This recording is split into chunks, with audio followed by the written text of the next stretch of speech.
Madame la ministre, depuis la rentrée de septembre, l'école est rythmée, on l'a tous vu, par la crise du coronavirus. Et j'ai été récemment informée de cas de discrimination subis par certains élèves qui ont été mis en quarantaine. En effet, on a d'un côté la mise en quarantaine d'une classe entière suite à un cas positif parmi les élèves ou les professeurs, mais il est aussi possible qu'un enfant soit mis en quarantaine via sa famille parce qu'un membre ou un contact de l'entourage est positif ou suspect.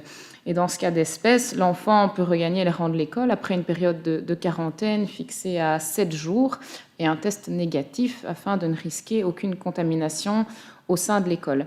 Hélas, il s'avère que certains enfants ayant été même préventivement placés en quarantaine sont considérés comme de véritables pestiférés par leurs camarades lorsqu'ils reviennent en classe.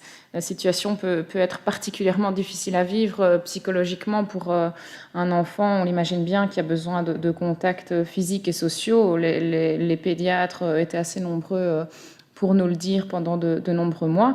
Et la stigmatisation et la discrimination qui en découlent sont vraiment un danger pour l'épanouissement des enfants à l'école, jusqu'à même porter préjudice à leurs apprentissages.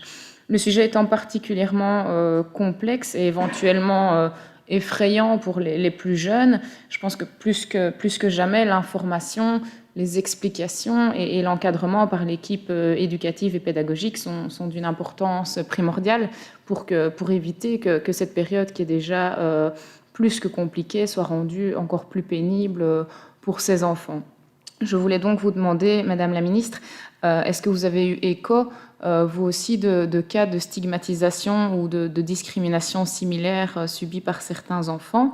Est-ce que le personnel enseignant est suffisamment informé et, au-delà d'être informé, outillé pour expliquer et éventuellement rassurer les élèves à propos du coronavirus et de ses conséquences? Et dans la négative, comment permettre à ce corps enseignant de mieux aborder le sujet en classe? Merci d'avance.